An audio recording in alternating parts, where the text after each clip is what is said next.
আসসালামু আলাইকুম। নতুন একটা রেসিপি দেখার জন্য চ্যানেলে স্বাগতম জানাচ্ছি। সামনে যেহেতু শবে বরাত আসছে আর বাজারে কিন্তু এখন বিটরুট অ্যাভেলেবেল পাওয়া যায়, তাই বিটরুট দিয়ে একটু আলাদা ধরনের আমি একটা হালুয়া আপনাদের খুব সহজেই তৈরি করে দেখাবো। আর এই বিটরুটটা কিন্তু স্বাস্থ্যের জন্য অনেক উপকারী।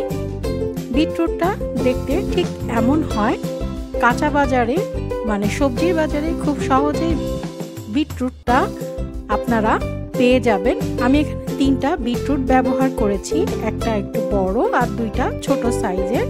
এগুলাকে আমি এখন খোসা ছিলে ছোট করে টুকরা করে কেটে নিব। দেখতেই পাচ্ছেন আমি খোসাটা ছিলে এভাবে টুকরা করে কেটে নিয়েছি। আর বিটরুটের ভিতরে কিন্তু এরকম লাল কালার হয়ে থাকে। এখন এই বিটরুটটাকে আমি ভালো করে সিদ্ধ করে নিব এবং সাথে ম্যাশ করে নিব। চুলায় আমি এখন একটা কড়াইতে 1 টেবিল চামচের মতো ঘি দিয়ে 10-12টা কাজু বাদাম লো হিটে ভেজে নিব। অনবরত নেড়ে চেড়ে কাজু বাদামগুলো ভেজে নিতে হবে। যখন হালকা ব্রাউন হওয়া শুরু হবে তখন আমি এর মধ্যে 2 টেবিল স্পুনের মতো কিশমিশ অ্যাড করব। কিশমিশটা পরে অ্যাড করব যেহেতু এটা দ্রুত ভাজা হয়ে যায়।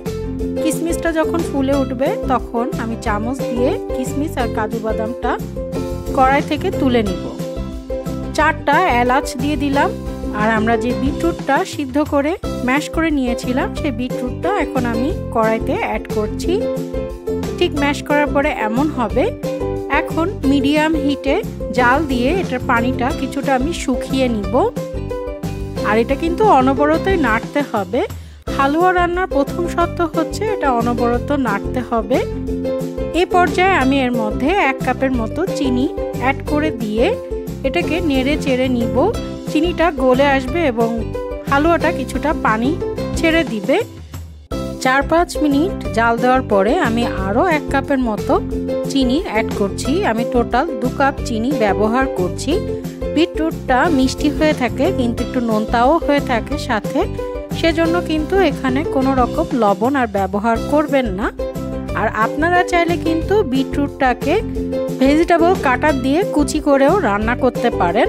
আমি এখন 4 টেবিল স্পুনের মতো ঘি অ্যাড করে ভাজা ড্রাই ফ্রুটও অ্যাড করে দিচ্ছি। দেখতেই পাচ্ছেন বিটরুটটা কিন্তু আমাদের পানি শুকিয়ে গেছে এবং হালুয়া রেডি হয়ে গেছে।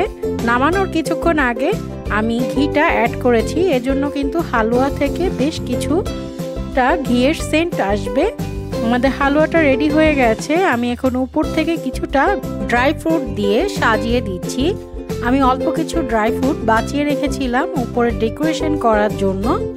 কিছুটা পেস্তা বাদাম কুচিও অ্যাড করছি।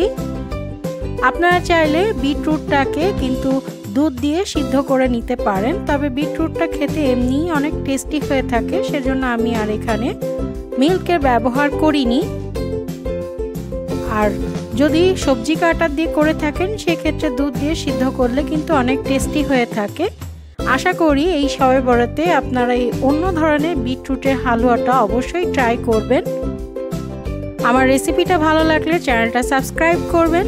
সবাই ভালো থাকবেন। আল্লাহ হাফেজ।